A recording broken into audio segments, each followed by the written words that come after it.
Good morning, everybody. Thanks for being here. It's like one of those days at the university. I mean, like millions of things going on at the same time. So I'm very glad to see all of you here. And my name is Christy van der Westhuizen. I'm at the Centre for Sexualities, AIDS and Gender, and I'm also the co-chair of the Transformation Committee of the Faculty of Humanities. So just to give you a bit of background, this is the Transformation Committee's third installment for this semester in the Transformation Talks series. We've had Professor Kopane Ratele, who spoke to us about the issue or sort of threw out the question to us around whether transformation is in a sense another phrase for an assimilation of black people into existing white heteropatriarchal sort of bourgeois cultures in the university space.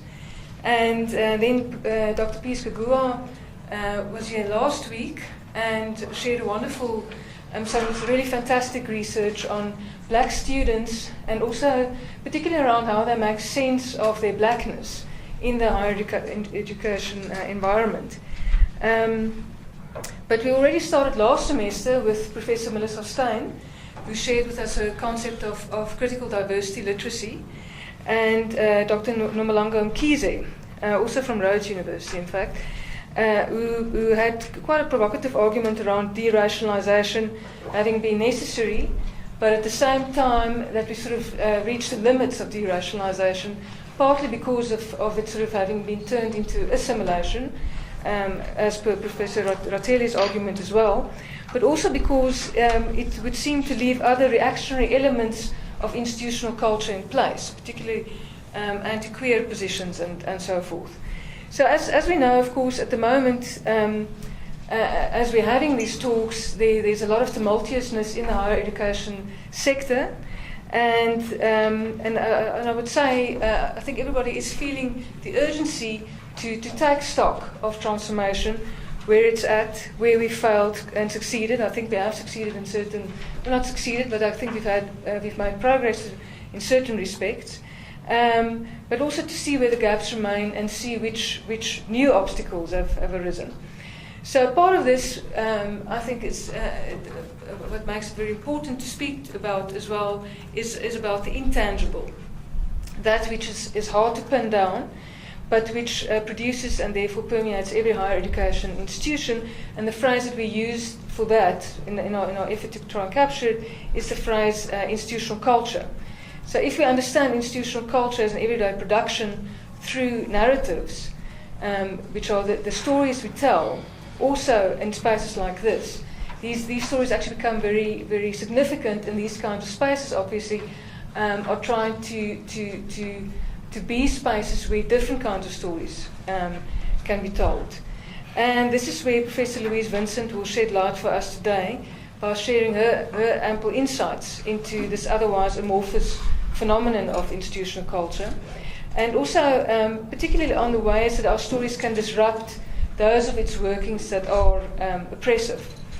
I was actually introduced to Professor Vincent's sort of earlier work, which is quite, I won't say quite different, but it's more historiographical and very influential work on Afrikaner women in the first half of the 20th century.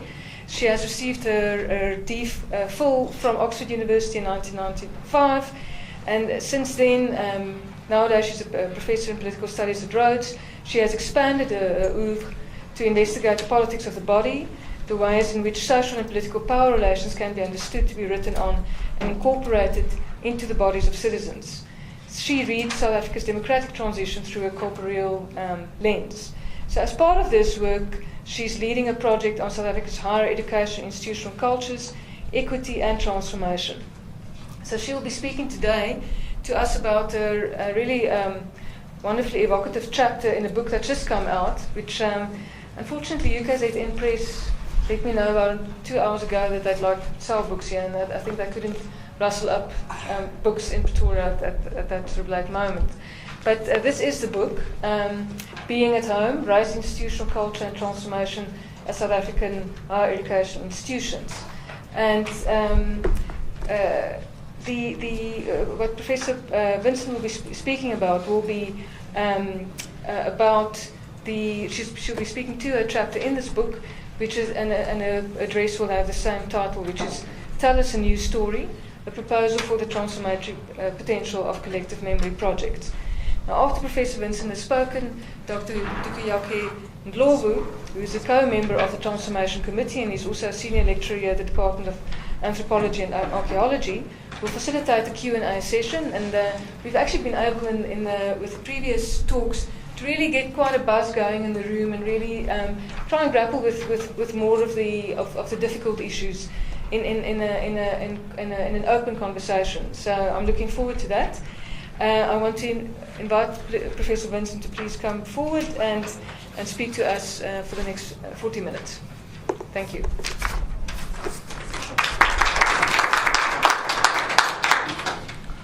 Thank you very much for the invitation and for turning out today.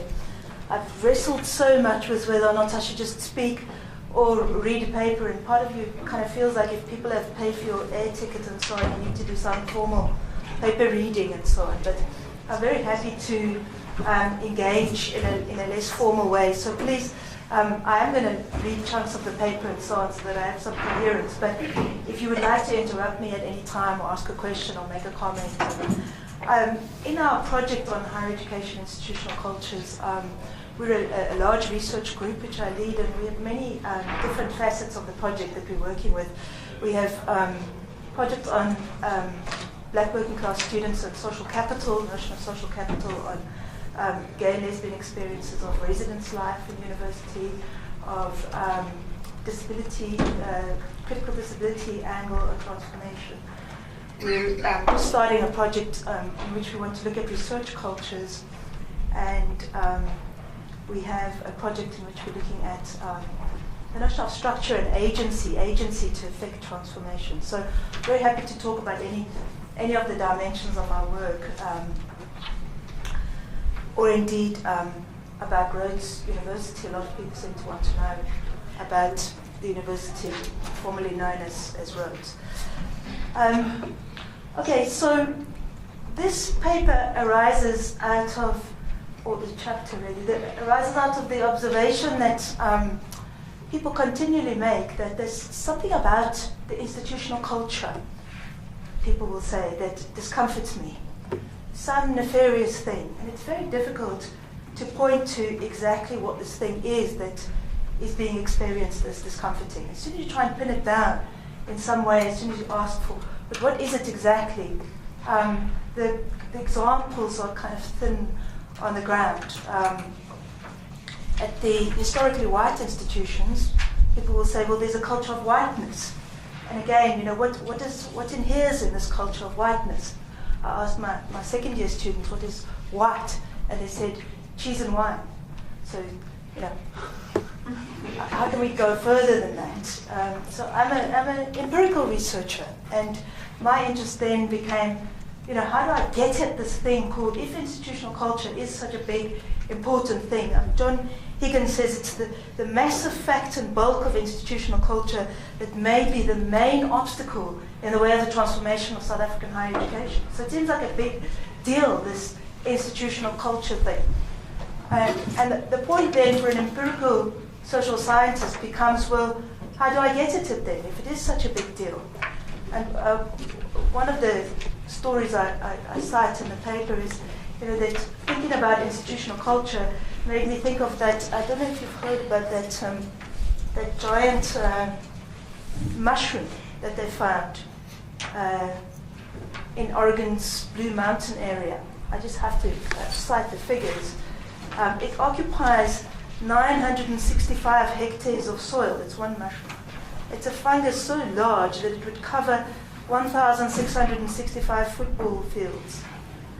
But all that you can see at the surface is a kind of trivial little outcrop of honey mushrooms. So I thought of, institutional culture seemed to me to be a bit like that. You see very little at the surface, but it's this massive, giant, subterranean thing, which I feel we need a better way of trying to get at. And I do a lot of work at many different universities. I'm involved in research capacity building and helping people get doctorates off the ground. And it's very tangible to me that every institution I go to does have a culture. I can feel it. I can feel it in the air.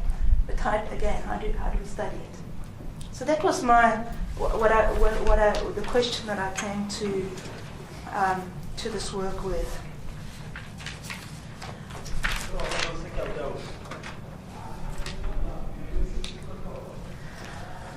The answer that I'm going to offer and that I want to talk about is to say, well, I think that we can get at institutional culture by looking at it at two levels: the discursive and the material. So when I talk about the discursive, I'm going to talk about how we, through discourse, create and perpetuate a particular kind of way of being, particular identities.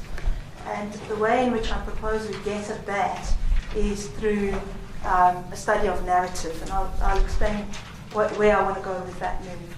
I think the second level that we need to go to if we want to look at institutional culture is the material.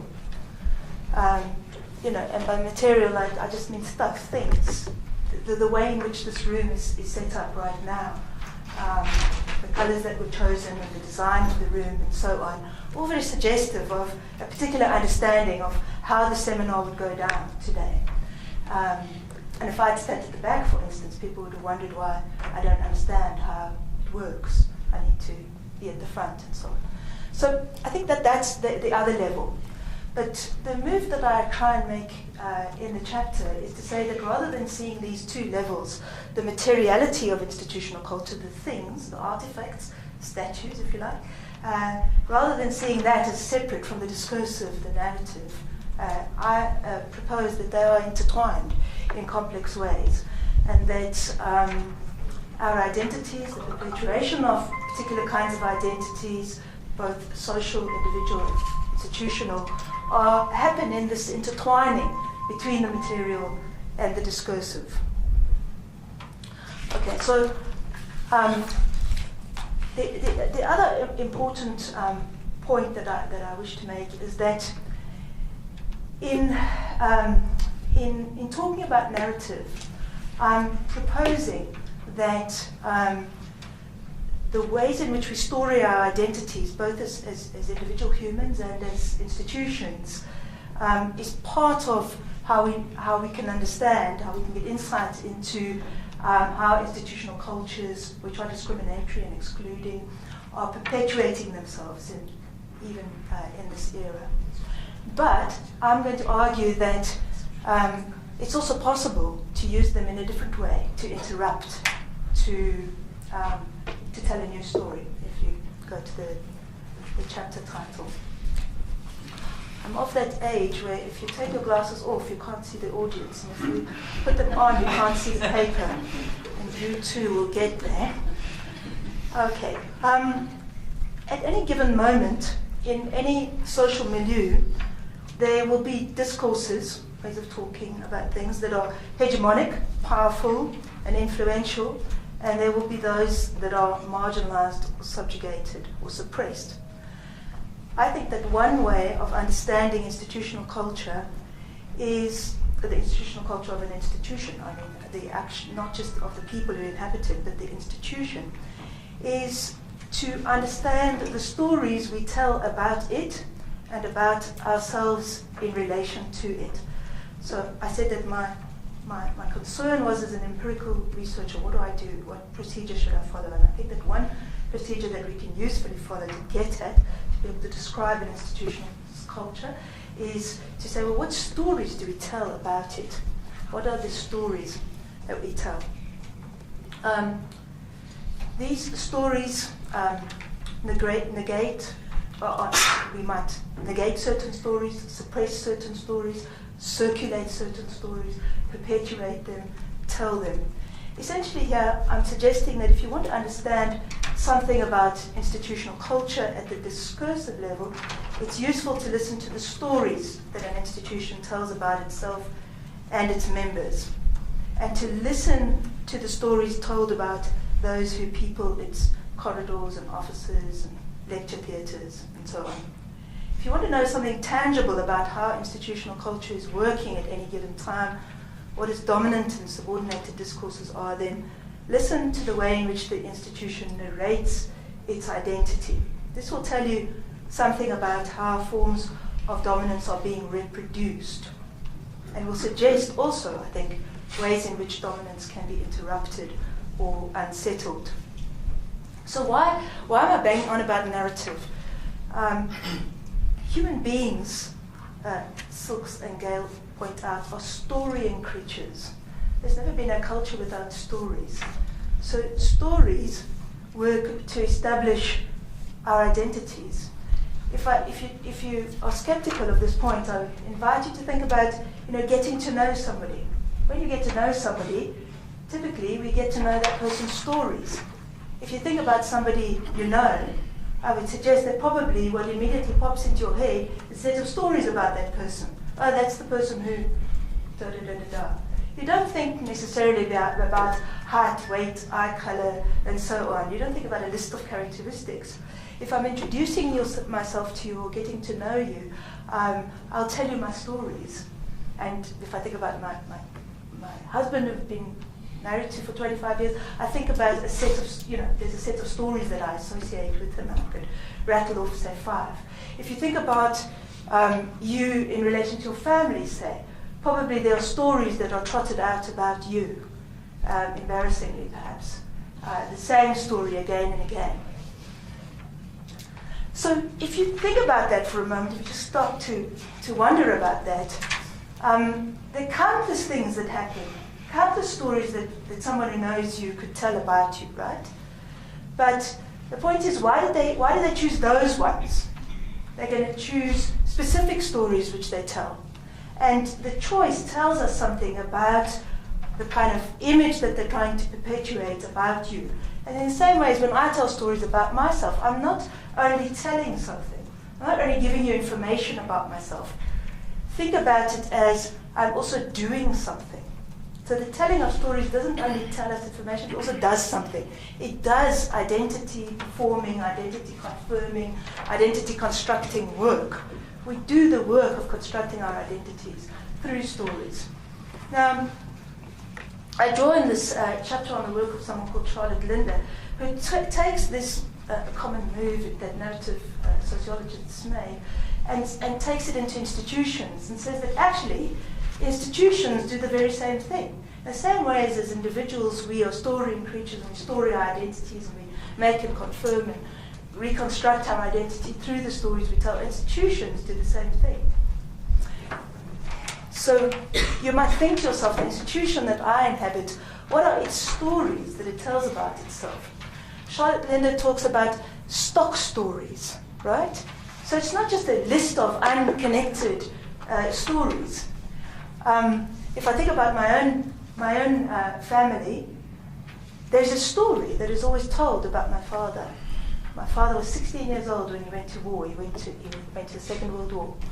And there's a story that's always told about him in the war. Imagine all the things that happened in the war. It's a major world war, right? But the story that's always told, the only one I actually know, I know about 3 stories about him in the war.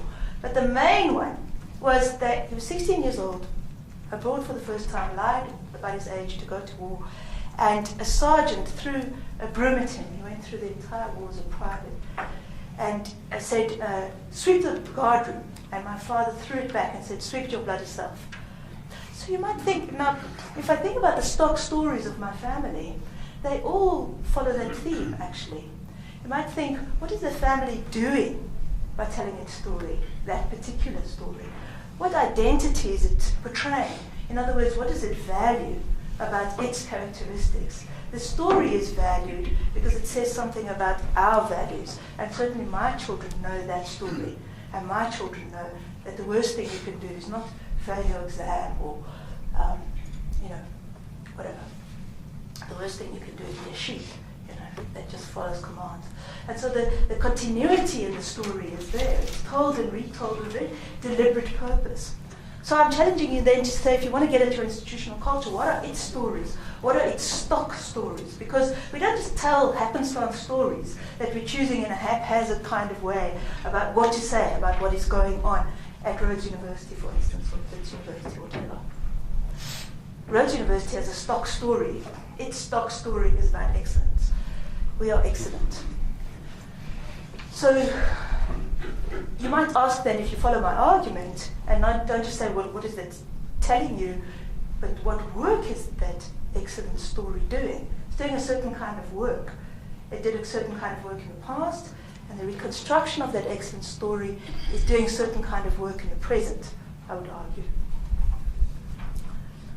Okay.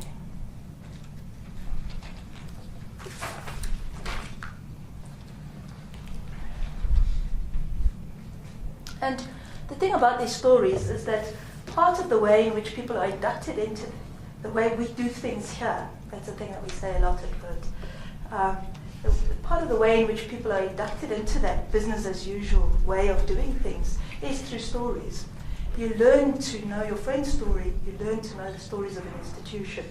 And if you want to talk about assimilation or resistance, either you assimilate to those stories, you begin to tell them yourself to show how much of an insider you are, how much you belong, or you interrupt those stories and say, but what you're doing, I don't understand, or you tell a new story.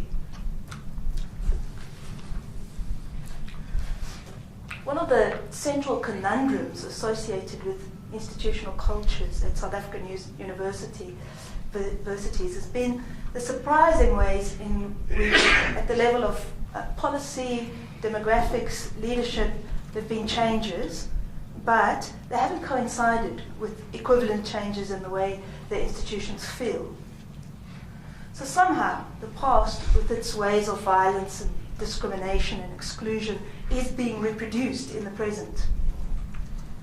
And I think that challenge of social reproduction is one which we need to tackle. In other words, our ways of doing things are being reproduced in the present.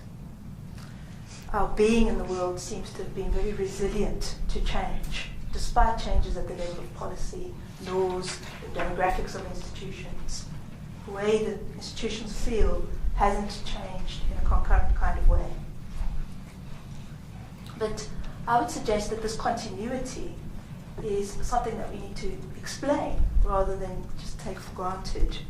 In other words, it's an accomplishment.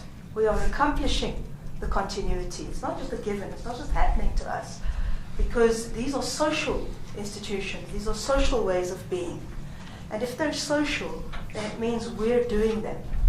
It means in our social interactions with one another, and the choices that we're making, the language we're using, the stories we're telling, the artifacts that we're surrounding ourselves with, or our business as usual way of doing things, we are actually accomplishing that continuity to the extent that it is happening. So to be able to lay bare the workings of this accomplishment requires, I am absolutely passionately convinced, an attention to microcultures. In other words, the minutiae of everyday experience, the ordinary, the apparently mundane. And I think we can get at those through looking at the multiple ways in which stories circulate in institutions.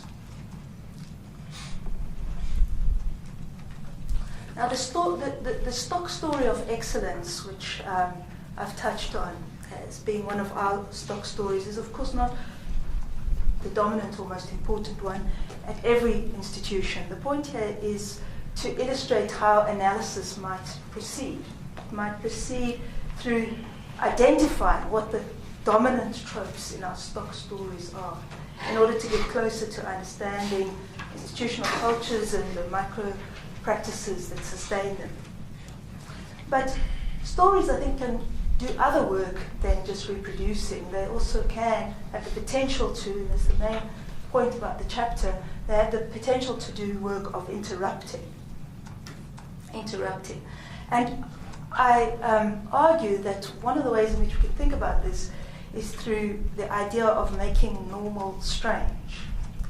So I think this is a very powerful idea, the idea of unsettling comfortable normality, what we regard as normal. Because if you've read the theorist of whiteness, Richard Dyer says there's no such powerful position to be in society as to be the norm, to be regarded as the norm against which everybody is judged. And in every institutional space, there'll be the norm.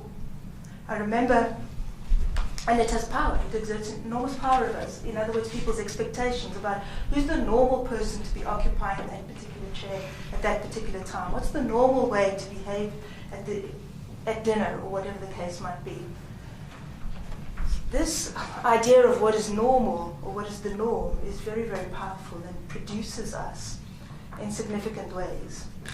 I remember being the acting dean of my faculty, and a student made an appointment to see me and was shown into my office by the administrator. The student sat down, and I said, yes, how may I help you? And he said, no, it's fine, I'm just waiting for the dean. So I said, oh, okay. I carried on with my work, and he waited for a very long time. It was kind of like a waiting for God at a moment, you know. The dean was kind of present but not present, and somehow I was there but could not be there, and so on. But eventually I assisted him. But, you know, it couldn't be that this was the dean. For example,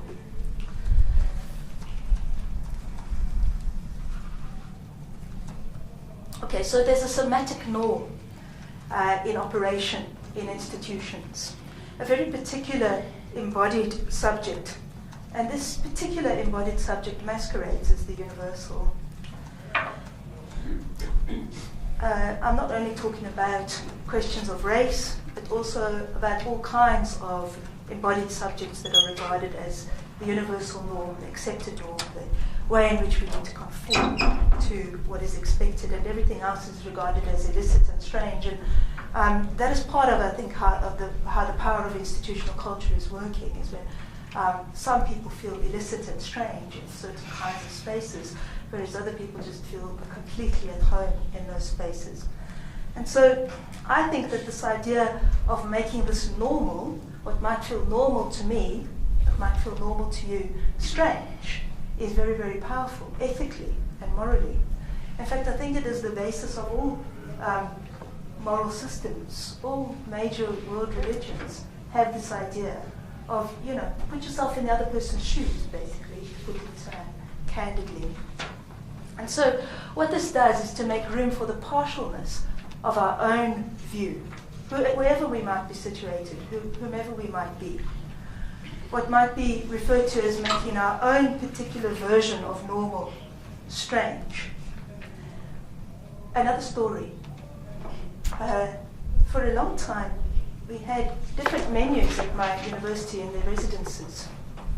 And it was only when I was discussing this business of making normal strange with one of my undergraduate classes that one person had a little outburst in the lecture theatre and said, "Damn!" And I said, What happened? And she said, you know what, in our dining hall, we've got menu options, and you can get African and you can get normal. Okay. So, you know, I'm not making it up. Like, that is actually how, you know. So what does that imply? That okay, never mind. So then the students went and protested this, because now they were reading all the social theory about making normal strange and so on. And so then it was changed, and it was you could get African or default. So that was okay, so making normal strange means being able to see the practices that have become so familiar and naturalized as if they don't require any explanation, whereas in fact they are serving particular interests and making and perpetuating particular value systems and excluding others. So making normal strange is the attempt to see, a deliberate attempt to see the old with old and familiar things with new eyes. Normality is difficult to resist, and strangeness is discomforting. We all feel the great impulse to fit in. But as Julia Kristeva has argued, there's something emancipatory about opening ourselves up to the possibility of astonishment. I think that stories hold potential for that, and I think that because of work that I've done with storytelling. Kristeva argues that a repressed strangeness is the hidden face of our identity, and that emotional contact with the strangeness is central for the enlargement of political imagination. We have to be prepared, Kristeva says, to go all the way through the complex interplay of identity and difference and see, in working through the impact of astonishment, whether we can emerge on the other side. So Kristeva proposes an alternative basis of identity founded on an openness to strangeness, to otherness. However, this imperative suggests also the limitations of a storytelling process that remains only at the individual level. Encounters with the other require a process that goes beyond individual storytelling. We're all other to one another. Every human being feels a sense of strangeness from every other human being. Not so much to encounter the strangeness of others, I'm arguing. These collective storytelling moments have the potential it's not just about encountering the strangeness in others, but much more importantly, to encounter a sense of estrangement from our own normalcy.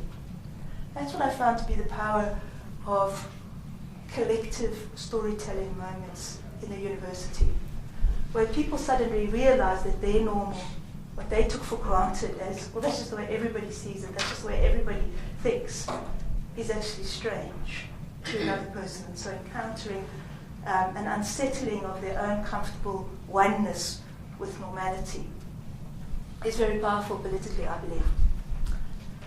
Narratives then provide us with a way not only of observing what is taken for granted as normal, but also interrupting cozy assumptions about what is normal. One of my students said that there's that moment in the dining hall where she feels like picking up her chicken with her hands. There's not a sign saying no hand eating of chicken in this dining hall, but she won't do it. She doesn't do it. There's something that's stopping her. And in telling that story, it was very powerful for others who had never thought about eating in that way to say, oh, I see that what I'm doing is just my way of doing it. It's not everyone's way of doing it. There's nothing inherently problematic about eating with your fingers, and vast cultures do so, but not in our dining halls. So it's for those who occupy the hegemonic positions, encountering new stories can be about recognizing that their experience is not everyone's experience. And the telling of marginalized or subjugated stories, the production of counter-narratives, interrupt our stock stories in our institutional anthologies. And this may help us to guard against the feeling of comfortable oneness with culture and to foster a healthy skepticism of the pleasures that it offers. So to listen to one another's stories and to make the space for the telling of stories that interrupt the dominant tropes is one way, I think, that we can get at institutional culture and understand how, not only understand how domination is reproduced, but also, I think, and very importantly, understand how we ourselves are implicated in that reproduction, how we are doing it to one another. It's not just some weird outside external force that's being exerted on us. In fact, we're doing it all the time. And we don't realize it because what we're doing seems normal to us, and we need to make that strange. So, if you buy my suggestion that part of the way in which the institution reproduces its identity is through the telling of these stock stories, then it follows, I think, that if we change the stock stories, we change the institutional culture. We tell a new story. The problem is that changing the story stock of an institution doesn't just happen organically. It doesn't just happen because now we've got 53% black students at Rhodes University, for instance. I argue that the telling of new stories, which have the power to interrupt the stock stories of the institution, requires acts of leadership and also acts of courage to speak against the tide. New stories don't simply arise as an inevitable outcome of institutional change. That's why institutional culture is resilient to change. The implication is that if we want to shift something about institutional culture, we need to change something about the stories that we tell and the opportunities to tell them. Who has the opportunities to tell their stories? Who is listened to? What are the available spaces for telling of alternative stories? And how can we create a climate in which those stories can really be heard? But I also argue that there is a danger in this idea of storytelling, in the sense that it becomes about exchanging isolated experiences of pain or humiliation or whatever the case might be. Oh, look what happened to me, and then another thing happened, and then another, which actually can be energy sapping rather than energy providing. I think that part of why we were able to achieve something emancipatory through storytelling was because we didn't just swap stories. We also didn't do that privately, did it in a public setting with certain rules of engagement. But we also insisted that we use the tools of social science to understand the stories that we're being told. So I think that part of what happens is that people exchange stories and these stories remain at the individual level. But what we don't do is use the tools of social science to understand how these experiences fit together, what their meaning is, how we might interpret it, what are the larger structures that those experiences fit into. And so I think that one useful way in which we can think through that is through the work of Frigga Haug. And Frigga Haug proposes something which she calls collective memory groups. And really, Frigga Haug's collective memory groups, or collective memory work, is a response to an old idea arising partly in feminism, but also powerful in Black consciousness thought of consciousness raising. So feminist consciousness raising was about women coming together in groups to exchange their experiences, to tell their stories. And the thing about those consciousness raising groups is that they ultimately were not politically very impactful. They didn't have political impact, is the critique of them.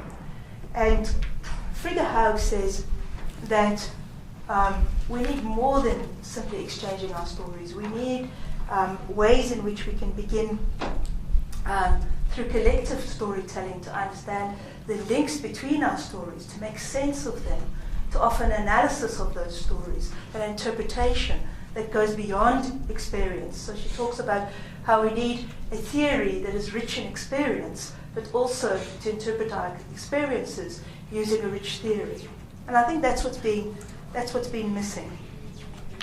And so I propose in the chapter the idea of collective memory work. I'll quote from Haug. She says, to prevent a simple duplication of the everyday with all its prejudices and lack of theoretical insight, our task would be to analyze these stories collectively in order to uncover the social construction, the mechanisms, the interconnections and significance of our action and feelings. We must proceed historically.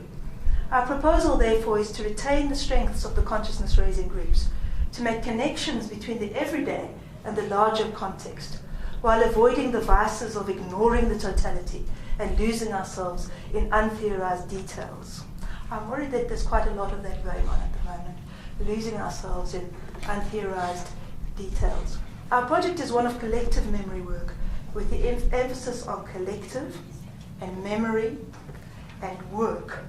Okay, we need to do work to be able to interpret and understand. Otherwise, we know a lot of things about one another, but we don't necessarily achieve understanding, which is a different kind of thing. She says its product would be a great and essential empirical undertaking that would be both new and enjoyable. So Haug's is an avowedly political project. She says structures only survive as long as they're reproduced by those who live in them. So we, the people living in these structures, if we're bleating on about them being reproduced, it's because we're the people that are doing the reproduction. They are social structures after all. For Haug, people are not simply puppets at the behest of social structures.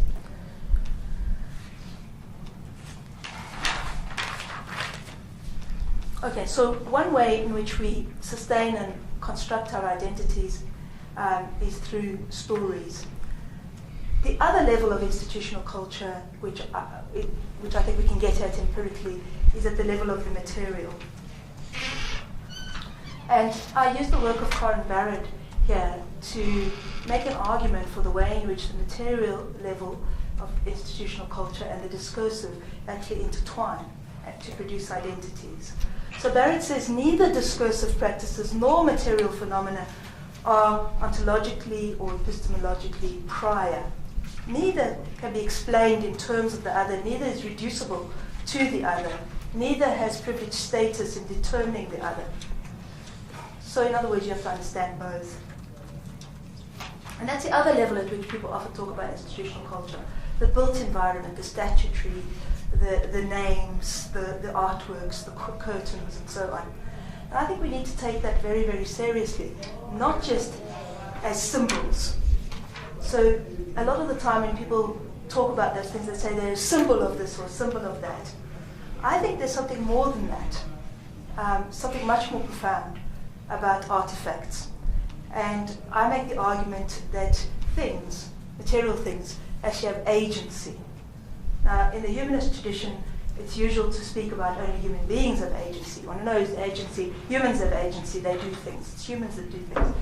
And this is a new way of thinking about the material actually having agency. In other words, it does things to us, it has an agency over us. And I'll just read a story in order to give you a sense of how that might be possible for the material to have agency, to actually do things to you. This is from Hilevi Len Taguchi, who writes about pedagogy, which is very topical at the moment as well. She says, on my first day of preschool, the teacher took all of us into the large and light playroom. She told us to sit down on an assigned dot glued to the floor. The dots formed a large circle, and by the main wall there was a soft red pillar where the teacher seated herself, crossing her legs in front of her, telling us to do the same. I could feel the icy chilliness from the cool linoleum floor through my tights. My dot was in between two other boys that I'd never met before. They talked lively to each other and sat somewhat too close to me so that our crossed legs would touch. I therefore stretched out my legs instead, which caused the boys immediately to fill the vacant space with their legs so I could feel them against the side of my thighs. I felt sandwiched in between them, almost not being able to breathe. You're not sitting on your dot, I told the boy to my right. Could you move on to your dot, please? The boy mocked me as the teacher told me to be quiet. I felt as if the dot on the floor was burning under my buttocks, screaming to me, sit still, don't move, be quiet. I couldn't understand why the dots under those boys didn't do their job, not keeping them in place at all. The boy on my left suddenly swirled around and his feet hit my arm and the side of my stomach. I straightened and nailed my body even more firmly to the dot without saying anything. I was doing it right, but I was not in a position to do the reprimanding. The teacher simply laughed at what had happened, and then she said something about how difficult it was to learn to sit still, especially for boys this age. But she explained that was exactly what preschool was all about, learning to sit still on your dot. Okay, so I think that things have an agency. They do things to us. They tell us how to behave. And I think that if we want to interrupt institutional culture, we should really pay attention. These things are not just symbols. They're actually things that have agency over us. The ways in which our lecture theatres are set up, the ways in which our residences look, the ways in which public spaces look, all of these things I think exercise a profound agency over us. It's not just about symbolism. Sort of running out of time, so I think what I'll actually do is just to read the last page. Or the conclusion, really. What I've tried to do with this theoretical engagement with the materiality and the discursive is to offer some insight into the kinds of questions I think we could be asking to make sense of institutional culture. I've also pointed to the kinds of practices and processes informed both by theory and by experience that we might engage in to change our institutional cultures. We can achieve this, I've suggested, by making room for the telling of new stories. And I've also argued that these tellings will not emerge organically. The courage of leadership is required to legitimize, to welcome, to create occasions for not just the telling of small stories in public and group settings, but also their interpretation and analysis using the powerful tools of social theory. In this way, we can come to understand and take seriously the idea of social reproduction, which happens not so much in the grand gestures, but in the everyday. I thought long and hard about whether or not to read the very last one, but I'm going to do it. In seeking more institutional cultures, I want to add a caveat, however, to make a distinction between shared and common. I would venture to argue that the objective of collective memory group should never be the erasure of difference. We ought, in my view, to be suspicious of processes aimed at commonality or even unity. Rather, our project ought to be one of living with difference, the instigation of multiple possibilities. Confronted with the astonishment of encountering the other, our natural inclination is to reduce the dissonance by declaring, oh, you're just like me. But strangeness, I've argued here, is a resource rather than an obstacle to be overcome, particularly when we encounter it in ourselves. Thanks very much.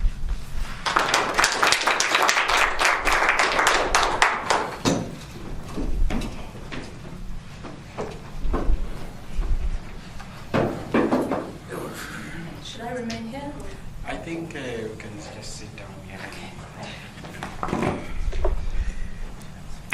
Thank you, Professor Vincent.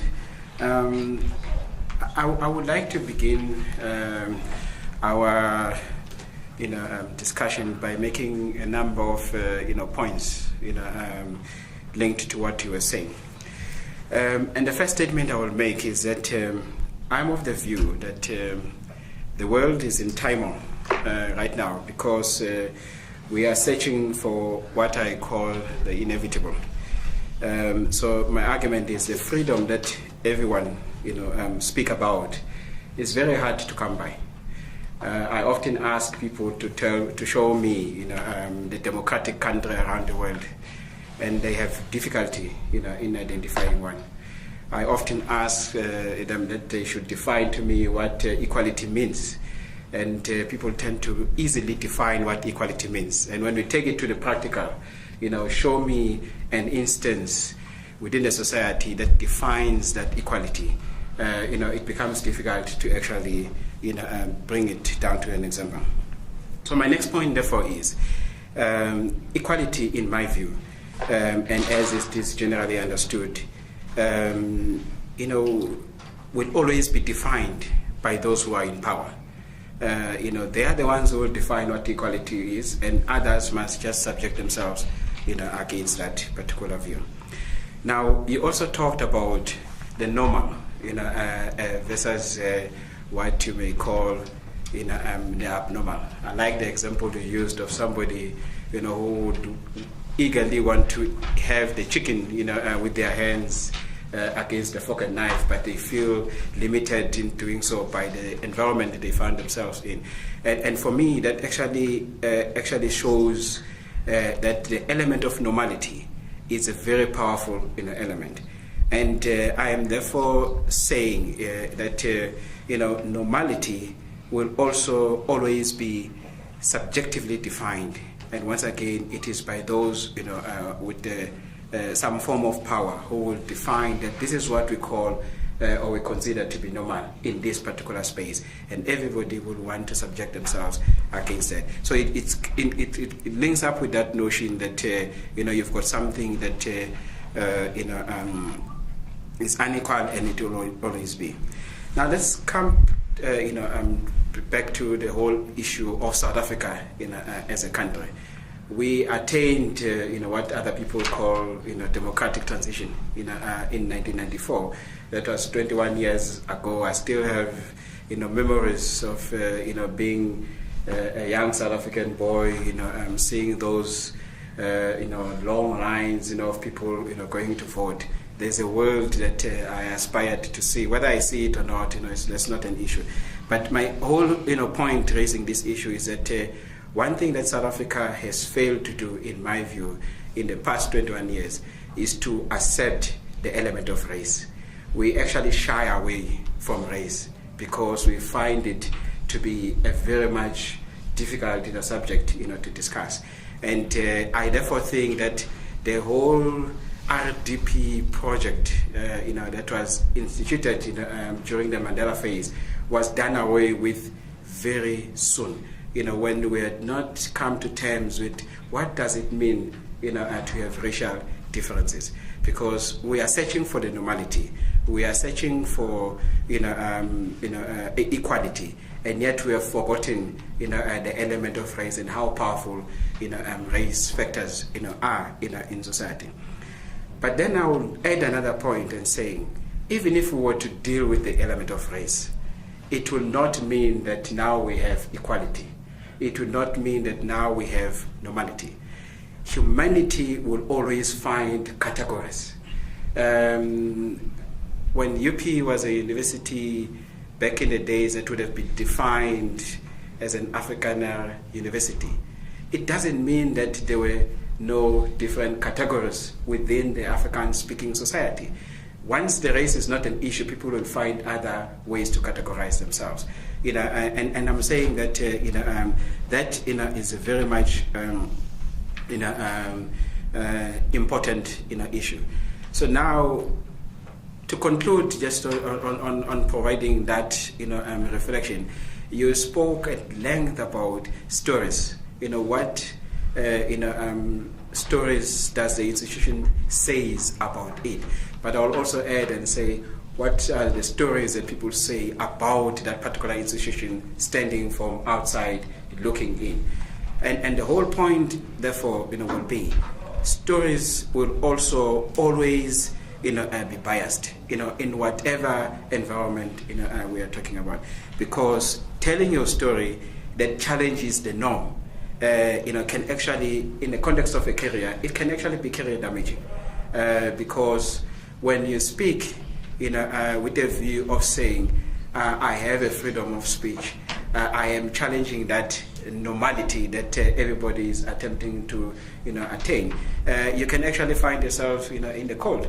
And for me, this is exactly what we have as a problem in South Africa, because we ran away from the issue of race. Somebody can stand up here and make a statement of their own personal self about how they feel about race issues, but they can easily be an outcast, because they are saying that which others may actually wish they could say, but they cannot say because they are scared of actually being, outcast, or of being considered as an outcast, in the society.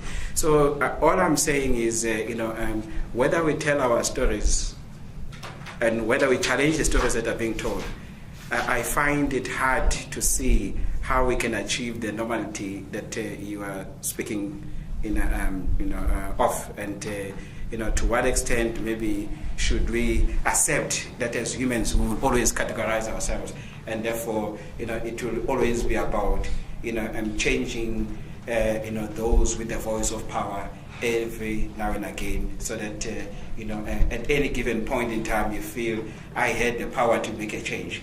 And if that change is not amenable to me, I have a power to actually make yet another change, going forward. What would your comment be, before we can open it up to the colleagues on the couple of points that I've just mentioned? Thanks. I don't think it's about equality. I think it's about justice. I think it's about what would be the just thing to do in any given, situation. And that's something for the question that we always have to ask ourselves. It's about as somebody in a position of power, say, if you're a professor at a university, how do you use that power? What's the most just way in which you can use that power on a day-to-day level? Every decision that we make, every way in which we interact with another person, it's about saying, am I behaving justly? Am I behaving fairly? And so on. So as much as there might be differences and so on, the point is, do those differences lead to injustices? I think that leadership is called in this moment to precisely create conditions where telling of stories is not threatening, where that is the business of a university. The business of a university is to subject our critical gaze onto everything, but we're very frightened of doing that to ourselves. Very eager to subject the critical gaze to the world out there and all of our great critical powers of analysis and so on. What I'm saying is, what about using those tools that we're so good at using out there and actually subject that critical gaze on ourselves? And that is, for me, what a university is. And it's running away from its own essential identity if it is afraid of critique, you know. And we as academics need to be making the spaces for genuine critique. But I think it's very hard because there's a new orthodoxy that comes, and then if you speak outside that orthodoxy, then you're not one of us and you're one of them, and so on. And so I think that it's about not about speaking for my camp or your camp, but rather about speaking for what might be most just in any circumstance. I do have a comment on that statement, but I'll hold back on it. Let me invite questions from the audience. Yes, ma'am. You've talked a lot about speaking and about telling stories, and I think there's an aspect which is implicit but not always made explicit, which is that requires a willingness to listen to stories. And I think that as academics, as professors, we tend to have, certainly in my discipline of engineering, we have very little practice at listening, and we privilege it very little. And so I think we need to remember that this shouldn't be an institutional thing where the institution will tell the stories. This should be a thing where the institution is open to listening to stories as part of the history.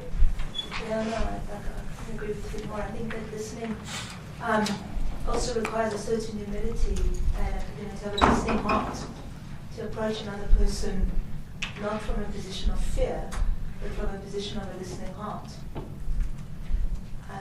I think it has profound moral implications. Yes. Good day, Prof. I actually just wanted to render a comment and a question. I think on the topic of the new story, telling the new stories, is that a question is basically how do we tell the story in the same language, in the same norms, in the same structures that have excluded so many stories? Because for me, let's say when you look at the lived experience of many students, especially it's my almost third year, I'm finishing my undergrad. And in my experience of this university, there's so many, you're given the platform to actually tell that story, but there's always conditions to how you tell that story. So, and there are always rewards to actually to stay to what you call to normal, and that's generally whiteness, so to speak, And I think to further the question, there's a quote I think that in one of the transformation series that we had that was actually said, and I think a lot of at least black students relate to it to a large extent. It was by a Rhodes student, Sername Macheke, and it goes as follows. The extent of my fluency in white culture has afforded me experiences in the corporate sector, even at my young age. I've even defied stereotypes by being one of the few blacks to compete in aquatic competition at national level for 2 consecutive years. I am socially, economically, politically, and even epistemologically of value to whiteness.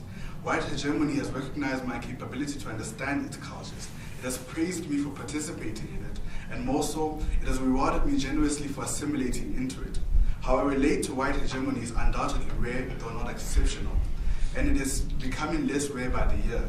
It is similar to the stories of others of my generation who have consciously or unconsciously assimilated into whiteness.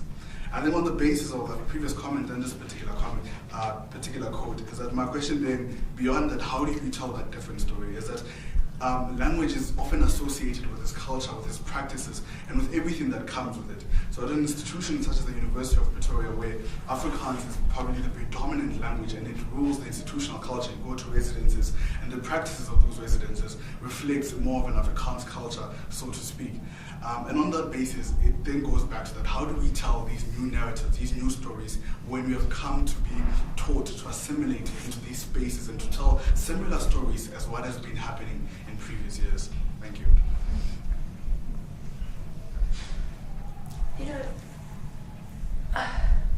There isn't an easy answer. I mean, the important word that you used, I think, was the word rewards, because they're rewards. They are rewards. They're rewards for women who behave in particular ways. But it's also identity ravaging. At the same time as you're being rewarded, you're being something about yourself ravaged and destroyed. So and one operates in that uncomfortable space of getting the rewards and being ravaged, and getting the rewards and being ravaged. And I mean, the only thing I can say is to come back to the question of leadership. You know, what is leadership for, if not for the advancement of justice? And if there is an exclusion happening, then for me, that's an injustice. And certainly, when we did these collective memory projects with groups of 80 students at a time, it was about me. I was the person in power, so I could have my class any way I wanted to. So I decided to do that. So that was a decision, right? That was about saying, I'm going to use my power to do this. And on the one hand, you might critique that and say, oh, that's very nice for you, you're in a comfortable position of power. But on the other hand, I think that you don't always have to run away from power. We can say that power can be a resource, and you can critique power, and you can say, well, I think you should use your power in a different way. And I chose to use it in that way in order to unleash something from other people. And part of it was also about undermining my own power in the situation by telling my own stories. I tried to model it a little bit today by being a little bit personal, telling something personal. That's not the normal thing that you do on academic platforms, tell something about your father in the garden and so on.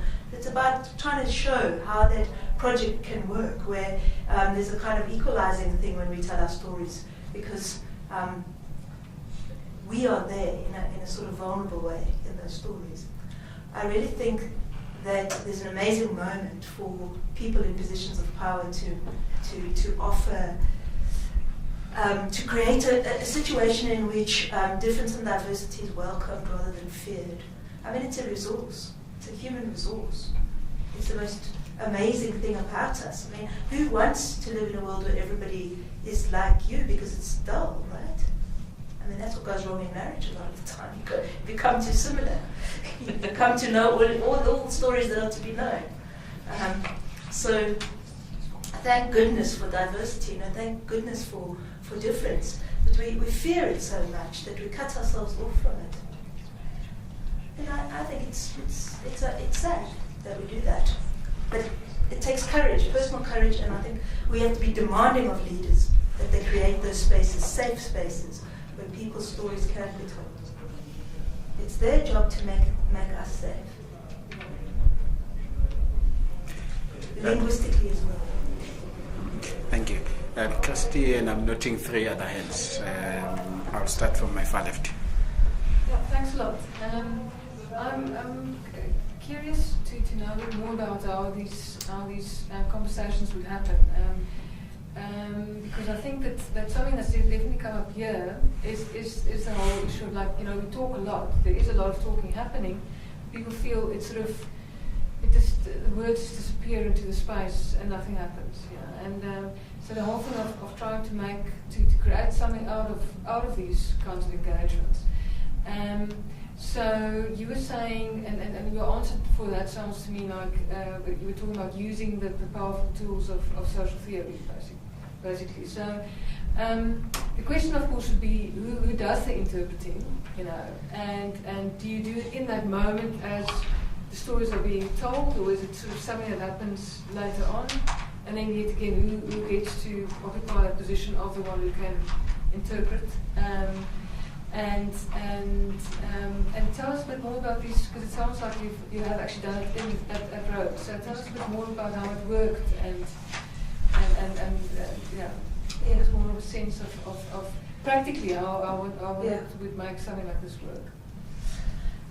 Okay, so I came to it because I feel very strongly about theory, that my students will kind of experience theory as something outside of them, not to do with them. I must now learn the theory, or I must now put together my theoretical chapter. And what I always say to my master's students or my PhD students, when you find that theory that is going to make you see your data in a new way, you actually should be moved to tears. That's my relationship with theory. It should be such a moment of astonishment and revelation, illumination, that you literally cry. Okay, people think I'm nuts, but I actually mean that, right? So that's my relationship with theory. It's like, it's the best that we have to offer, right? As humanity, to insight that we can draw from what people have thought. And students weren't experiencing it quite like that. So I thought, well, how can I make them see that this is actually about them, that it actually matters and can help, that it's actually helpful. And so I started from the position of saying, okay, well, you will interview one another and tell one another stories, because I'm terrified of unleashing undergraduate students on unsuspecting populations. So I unleashed them on one another. And they had to kind of get to know this other person.